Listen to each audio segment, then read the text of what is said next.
Assalamualaikum, selamat pagi, selamat siang, selamat sore, dan selamat malam.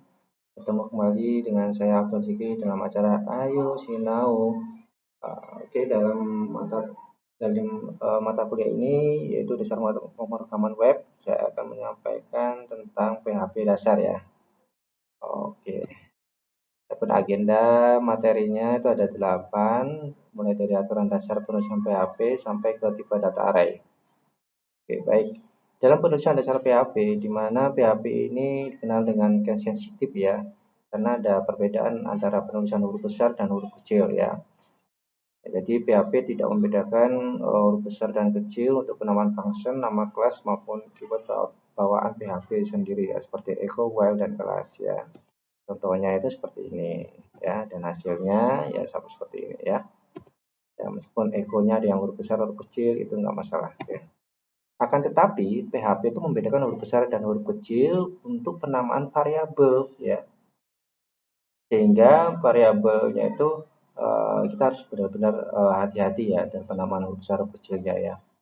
Karena akan terjadi seringkali error pada saat kita menuliskan variabel yang berbeda ya.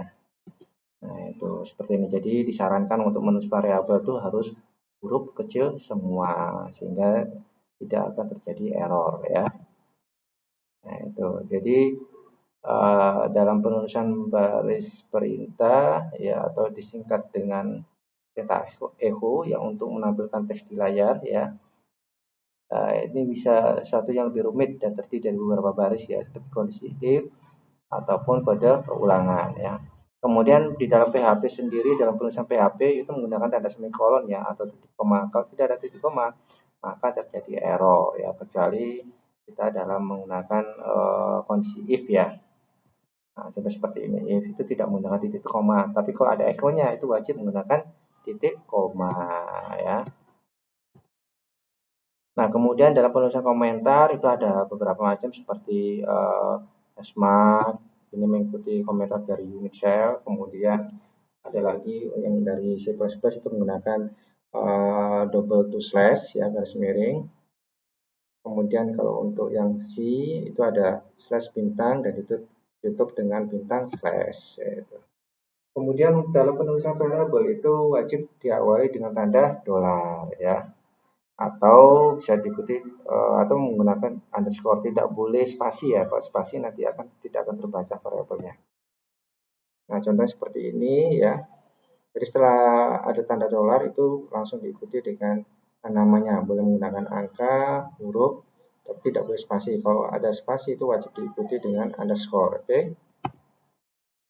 Kemudian variabel ini juga bersifat case sensitif ya, antara perbedaan nama variabel misalnya belajar bin yang besar, kemudian tanda dolar belajar huruf kapital semua. Nah, itu juga harus hati-hati ya, karena nanti kalau dalam memanggil dengan echo misalkan ini variabelnya tuh belajarnya huruf besar semua, kemudian di echo-nya huruf B-nya besar, maka akan terjadi error, yaitu ada peringatan undefined variable ya.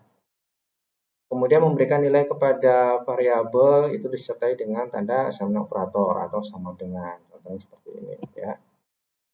Nah, itu kalau penulisan konstanta itu di dalam PHP menyediakan dua cara, yaitu menggunakan kata kunci keyword const dan menggunakan fungsi define. Oke. Ya. Nah, untuk tipe data integer juga sama ya dalam semua bahasa pemrograman ya, yaitu berupa angka bulat ya. Kalau string itu untuk teks ya. Kemudian untuk pecahan itu merupakan tipe data float ya. Nah, contohnya seperti ini. Nah, tipe data string adalah tipe data yang berisi teks, kalimat, atau kumpulan karakter ya. Kemudian kalau tanda string ada kalau di dalamnya terdapat tanda petik satu, nah kita harus mendahulunya dengan karakter backslash. Nah, contoh seperti ini nih, ada backslash nih. Nah, seperti ini ya. Nah, itu. Kemudian di tipe data boolean, nah, tipe data boolean ini adalah tipe data paling sederhana ya, karena hanya memiliki dua nilai yaitu true dan false ya. Dan ini bersifat non case sensitif ya. Itu. Nah, contoh seperti ini ya. Jadi kalau pada saat seperti ini pemanggilan atau mencetak atau mengeprint benar maka hasilnya ada 1. Kalau salah itu kosong ya. Karena secara default untuk pemrograman PHP itu kalau misalkan untuk salah ini salah 9 pos, maka itu tidak akan ditampilkan ya. Tapi itu artinya adalah 0 ya. Jadi kalau dipaksakan dengan memanggil echo, maka itu berganti dengan tipe data string. Nah, hasilnya seperti ini. Kemudian tipe data boolean sendiri itu dikenal dengan bahasa online tidak bertipe ya. Dan ini dapat dikonversi menjadi tipe data lain. Nah, seperti integer 0 itu jangan sebagai false, false 0,0 jangan sebagai false juga ya. Nah, ini ada, selain 6 kondisi di atas itu ada sebuah variabel akan dikonversi menjadi true. Nah, contoh seperti ini. Jadi kalau stringnya false, ini hasilnya false. Tapi kalau disertai dengan tanda petik ganda tanpa spasi, makanya hasilnya false. Tapi kalau ada spasinya itu dianggap true. Ya. Kemudian di dalam tipe data array dalam PHP, ya, array dalam PHP bukan tipe data dasar seperti integer atau boolean, tapi array adalah sebuah tipe data bentukan yang terdiri dari kumpulan tipe data lainnya. Nah, menggunakan array ini fungsinya memudahkan dalam membuat kelompok data serta menghemat penulisan dan penggunaan variabel. Misalkan kita butuh untuk menyimpan 10 nama mahasiswa, maka kode PHP-nya jika tanpa menggunakan array adalah sebagai berikut. Nah, ini seperti ini. Ada nama 0 sama dengan Andri, nama 1 ada Joko, nama 2 dan sebagainya. Nah, tapi ini kurang efektif. Bagaimana kalau ada 100 variabel? Oh, maka ditulis namanya sampai 100 ya. Tapi kalau kita hanya menggunakan satu nama variabel ya, satu nama variabel array, hanya cukup diisi 0, 1, 2, 3. Nah, ini akan menghemat ya. Dan juga bisa menghemat memori ya. Nah, kemudian dalam tipe data array ini juga menggunakan struktur array ya.